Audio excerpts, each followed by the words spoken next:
Respect isn't earned through the moments people expect you to perform. It's earned through the ones you don't realize are being watched at all. And there is a very specific difference between those two things. The moments you expect to be judged, you naturally perform well in, anyone would. The moments you don't expect anyone to be watching are the only ones that actually reveal anything, and they're exactly the moments 7 quiet Japanese habits are built around. 7 habits. None of them involve confidence tricks, power poses, or anything you'd recognize from typical advice about commanding a room. And together they explain why some people are quietly, consistently respected by nearly everyone who's ever worked with them, while others, working just as hard and just as capable, never quite earn that same reflexive trust. Stay with me until habit number 7, because number 7 is the one that determines whether the other 6 are genuine respect-earning habits, or a performance that quietly collapses the moment someone sees how you treat a person who can't do anything for you.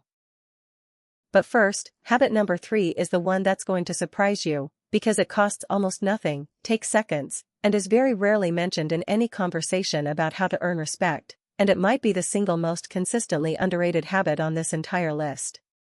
Let's begin. Most of us think respect is earned through demonstrated competence, visible achievements, confident presentation, the moments where you're clearly, obviously good at something in front of an audience that matters.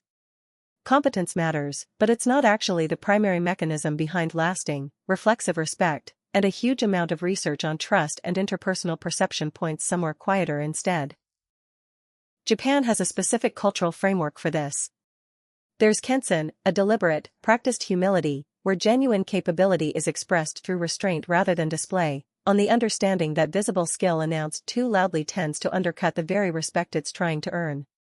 And there's Omoiyari, a word that translates roughly to consideration or empathy, but carries a more active meaning, anticipating what another person needs, often before they've had to ask. 7 habits. Each one small, quiet, and almost never framed as an explicit strategy for earning respect, which is precisely why they work as well as they do. Let's go through every single one.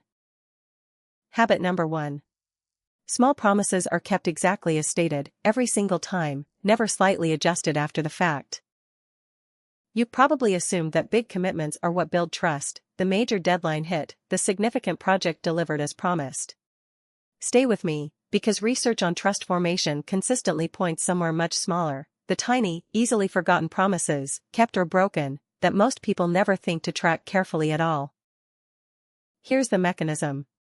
Trust accumulates primarily through a pattern of small, low-stakes reliability, repeated consistently over time. I'll send that by 3 p.m. actually sent by 3 p.m., I'll call you back actually followed by a call. Research on interpersonal trust has found that small broken commitments, even ones the other person might reasonably forgive or forget individually, accumulate into a measurable erosion of overall trust far more efficiently than a single large broken promise does, largely because small commitments happen so frequently that the pattern becomes statistically obvious over time, while a single large failure can more easily be explained away as an exception. The shift, the same person, keeping small, easily overlooked promises with total consistency instead of treating them as flexible when convenient, builds a level of reflexive trust that a single, larger demonstrated achievement rarely produces on its own, because the small pattern, repeated dozens of times, is doing work the occasional big moment simply can't match. That is habit number 1. Now, habit number 2 is where this gets interesting, because it involves deliberately doing less of something most people are taught to do more of. Habit number 2. Credit for shared success is given to others first, before it's claimed for yourself. Most professional advice on visibility encourages self-promotion, claiming credit clearly, making sure your contributions are known. This isn't wrong exactly, but it misses a specific, well-documented effect that runs in the opposite direction. Here's the mechanism. Research on status perception has found a counterintuitive pattern. Individuals who visibly attribute shared success to others, particularly in group settings, are subsequently rated by observers as more competent and higher status than individuals who claim equivalent or even greater credit for themselves, an effect sometimes explained through the idea that voluntarily deferring credit signals such genuine confidence in one's own value that the person doesn't feel a need to actively claim it. This is the practical expression of Kenson. Restraint in claiming credit doesn't hide competence from an attentive audience, it actually amplifies how that competence is perceived, because it reads as security rather than insecurity. The shift, the same shared accomplishment, credited visibly to the team or a colleague first instead of claimed individually, tends to result in the credit giver being perceived as more capable, not less, a genuinely counterintuitive effect that most people never test because the instinct to claim credit runs so strongly in the opposite direction. That is habit number 2. Now, habit number 3, the one I mentioned at the very start. Stay right here, because this is a habit that costs seconds and is very rarely discussed as a respect-earning strategy at all. Habit number 3. Remembering and using specific small details about people, a name, a preference, something they mentioned once. Slow down here, because I know what you're thinking, that remembering small details is a nice personal touch, not a genuine driver of respect. Here's what the research on attention and perceived value actually shows, and why this habit is far more powerful than its small size suggests. Here's the mechanism. Being remembered, specifically and accurately, functions as a direct signal that you mattered enough to someone's attention to be retained, a form of implicit validation that most casual interactions never provide. Research on interpersonal warmth and perceived respect has found that being remembered in specific detail, a name recalled correctly on a second meeting, a small preference mentioned once and later accommodated without being asked again, produces a disproportionately strong positive response compared to almost any other single interpersonal gesture, precisely because it's rare enough that most people don't expect it, and effortful enough that it can't be faked without genuine attention in the first place. Omoiyari, anticipating another person's needs, often before they ask, depends entirely on this kind of retained attention. You cannot anticipate what someone needs if you weren't paying close enough attention the first time to remember it. The shift, the same interaction, where a small detail from a previous conversation is remembered and referenced instead of forgotten, produces a level of felt respect and warmth that no amount of competence or achievement alone reliably generates, a nearly free gesture that most people, busy performing competence in more obvious ways, never think to prioritize. That is habit number 3. Now, habit number 4, and this one is about what happens while someone else is still talking, not after. Habit number 4. Listening fully, without interrupting, even when you're confident you already know what someone is about to say. Most conversations, particularly among busy or confident people, are riddled with small interruptions, finishing someone's sentence, jumping in with a solution before they've finished describing the problem, cutting in with a related point before the original one has landed. Each individual interruption feels minor. The pattern, repeated consistently, has an outsized effect on how respected the interrupted person feels. Here's the mechanism. Being interrupted repeatedly signals, even unintentionally, that what you were about to say was judged less valuable than whatever the interrupter had to add. Research on conversational dynamics has consistently found that people who are frequently interrupted report feeling measurably less respected and less valued in that relationship, regardless of the interrupter's actual intent. Full listening, allowing a complete thought to land before responding, even a thought whose ending you're already fairly sure you can predict, signals the opposite, that the other person's full expression is worth the time it takes, every single time, without exception. The shift, the same conversation, where each thought is allowed to finish completely before a response begins, produces a measurably stronger sense of being respected in the listener than the identical conversation riddled with well-intentioned but frequent interruptions, a difference the interrupter almost never notices, but the interrupted person always does. That is habit number 4. Now, habit number 5, and this one is about the very first few seconds of any interaction. Habit number 5. A full, undivided acknowledgement at the moment of greeting, eye contact, a pause, the person's name, before moving to anything else. Many greetings today happen partially, distracted, a quick hello offered while still looking at a phone or a screen, a name skipped because remembering it in the moment felt like too much effort, attention already halfway toward the next thing on the agenda. Here's the mechanism. The first several seconds of any interaction disproportionately shape the overall impression that follows, a well-documented effect in social psychology sometimes called the primacy effect, where early information in an interaction is weighted more heavily than information that arrives later, even when the later information is objectively more significant. A greeting given with full, undivided attention, genuine eye contact, a brief pause, the deliberate use of the person's name, sets an initial tone of respect that colors everything in the interaction that follows it. A distracted, partial greeting sets the opposite tone, one that's difficult to fully recover from even if the rest of the interaction goes well.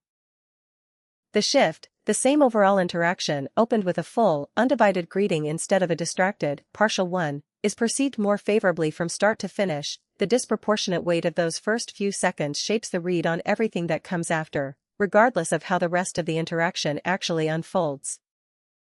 That is habit number 5.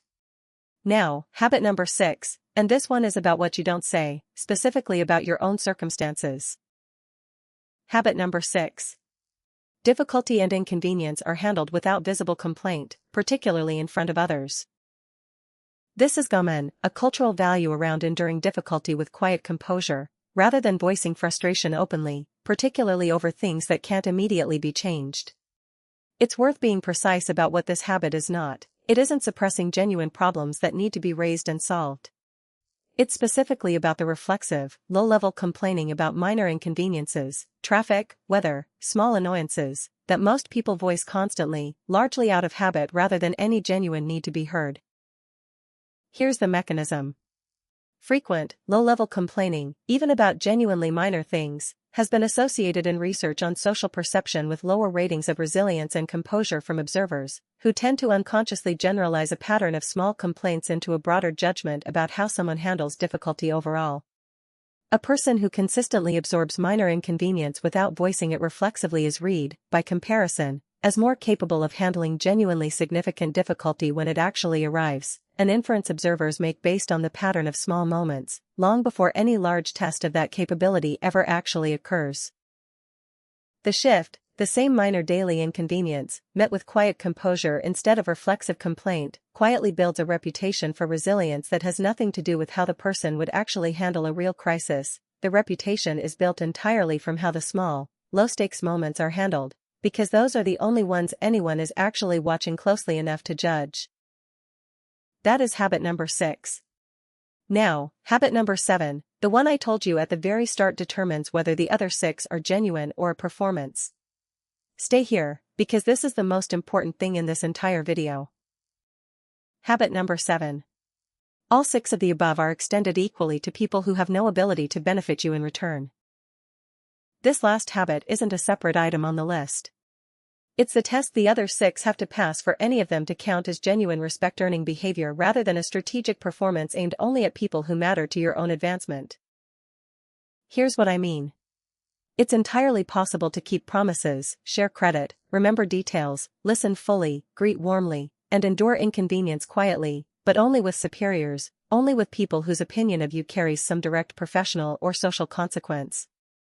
Done selectively this way, all 6 habits become a performance calibrated to an audience, not an actual character trait, and performances calibrated to an audience have a specific, predictable failure mode. The moment someone witnesses how you treat a person who can't advance your interests at all, a service worker, an assistant, someone with no power over your life whatsoever, the entire performance is instantly, visibly exposed as conditional, and conditional respect reads, correctly, as no genuine respect at all. This is the deeper implication of both Kenson and Omoiyari together. Neither concept is actually about managing how you're perceived by people who matter to your advancement. Both are about a consistent internal standard, extended the same way regardless of who's on the receiving end, and it's precisely because that standard doesn't change based on audience that it reads, to anyone paying attention, as genuine. The shift, you don't need 6 habits performed convincingly for the people whose opinion happens to matter to your career or your status. You need 6 habits extended identically to the person who can do absolutely nothing for you, because that's the version people actually trust, and it's also, not coincidentally, the version that was always the more decent way to move through the world in the first place. That is habit number 7. Here is everything in one breath. Keep small promises exactly as stated, every time. Give credit to others before claiming any for yourself. Remember and use specific small details about people. Listen fully, without interrupting, even when you think you already know what's coming. Greet people with full, undivided attention, using their name. Handle minor inconvenience without reflexive complaint. And extend all 6 equally to people who have no ability to benefit you at all. 7 habits. None of them require confidence tricks or a single moment of visible performance. Every single one begins in your very next interaction, with whoever happens to be in front of you. Respect was never actually about the moments you knew you were being watched in. It was about all the smaller, unwatched ones, and now you know exactly which 7 of them were quietly deciding how people felt about you the entire time. So here's what I want from you before you close this video. Right now, tell me in the comments which one of these 7 you're most likely to skip with someone who can't do anything for you. Is it number 3, do you remember small details about your boss but forget them instantly for someone in a service role? Is it number 6, do you complain more freely around people who don't matter to your reputation than around people who do? Is it number 7, has anyone ever seen you treat 2 different people noticeably differently, and did it change how they saw you? Tell me the number, 1 through 7, in the comments right now, because naming it is the first step, and someone reading your comment might recognize their own blind spot in it and finally decide to close it. If this changed how you think about respect, send it to the one person you know who's genuinely good at their work but somehow never quite gets the respect their skill deserves. They're 7 small, quiet habits away from finally getting read the way they actually should be. I'll see you in the next one.